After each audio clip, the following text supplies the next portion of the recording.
परिवार में, द्वार में, संसार में, समाज में, पॉलिटिक्स में, काम में, धाम में। आज की कथा सुन लेना, तुम्हें जिंदगी में कभी हार का मुंह नहीं देखना पड़ेगा। अगर आप लोग किसी विषय में हारना नहीं चाहते तो आज की कथा सुनो। याद रखना, जो मनुष्य धार्मिक होता है वो दुख को भी सुख में बदलने की क्षमता रखता है। उसकी दृष्टि, उसकी विचारधारा दुख को भी सुख में बदल देती है। बिना धर्म का व्यक्ति, कथा में याद रखना, बिना धार्मिक व्यक्ति, बिना धर्म का व्यक्ति ठीक वैसे ही होता है जैसे बिना लगाम का घोड़ा होता है। जिस प्रकार घोड़ा परम स्वतंत्र होता है, वैसे ही बिना धर्म का व्यक्ति भी बिना लगाम का होता है। और लगाम धर्म की जरूर होनी चाहिए। धर्म का मतलब यह नहीं है कि आप कथा में बैठ गए, आप शंकर जी को मान रहे हैं, आप हनुमान जी के भक्त हैं तो आप धर्मात्मा हो गए। धर्म का मतलब यह है कि आपके सामने कोई भी सनातनी हिंदू अपना धर्म का परिवर्तन न करवा पाए, आपके सामने आपके धर्म की अवहेलना ना हो। धर्म का मतलब यह है। और याद रखना, दो धर्मों का कभी झगड़ा नहीं हुआ है, कभी नहीं हुआ है। धर्म तो एक ही है, सनातन वैदिक धर्म, बाकी पंथ हैं। याद रखना मेरे पागलों, दो धर्म का कभी झगड़ा नहीं हुआ। झगड़ा हमेशा धर्म और अधर्म का होता है, दो धर्मों का हो ही नहीं सकता। लाइट में केवल करंट में अर्थिंग और अर्थिंग, दो वायर लगा दिए जाए बल्ब में, तो क्या बल्ब जलेगा? ये बात दीजिए, बोलिए क्या करना पड़ेगा? अर्थ के साथ फेस देना पड़ेगा। हाँ जी, ना जी। न्यूट्रल के साथ में हाँ जी, ना जी, तभी जलेगा ना। वैसे ही दो धर्म की कभी लड़ाई नहीं होती, लड़ाई हमेशा धर्म और अधर्म की होती है। तो आज हम आपको जो सूत्र देने वाले हैं, तुम अपने कर्म से मत भटको।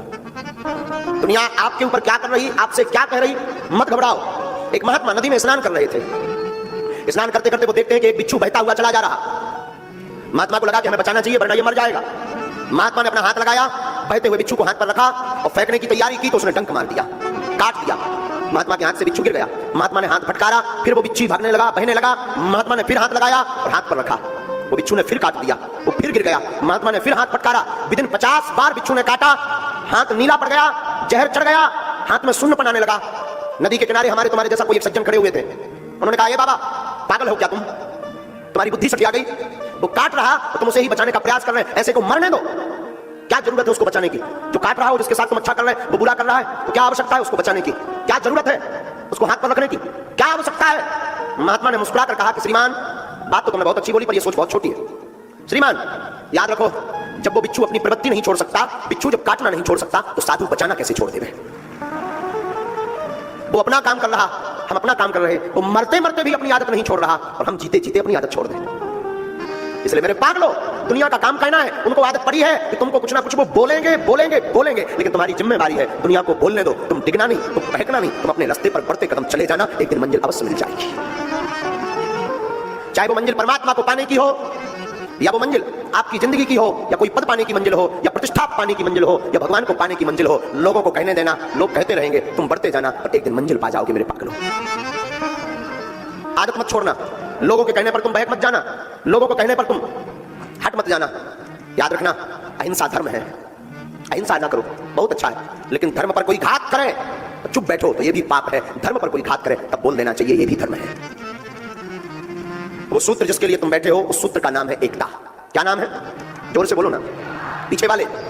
त्रेतायाम मंत्रम शक्तिश्च ज्ञान शक्ति कृते युगे, द्वापरे युद्ध शक्तिश्च संघे शक्ति कलियुगे। त्रेता युग में मंत्र की शक्ति थी, सतयुग में ज्ञान की शक्ति थी। जो त्रेता में मंत्र जानता था वो बलवान था, सतयुग में जिसको ज्ञान था वह बलवान था, और द्वापरे युद्ध शक्तिश्च, द्वापर युग में जो युद्ध जीतने की कला जानता था वह बलवान था। लेकिन कलयुग में ये तीनों नहीं है। कलयुग में संघे शक्ति कलयुगे, कलयुग में एकता ही शक्ति है, वही बलवान है। जिसकी एकता वो बलवान।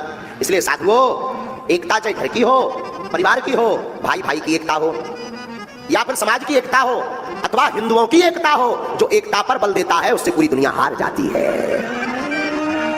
कलयुग का प्रभाव, कलयुग में जिसकी महिमा है वो एकता की।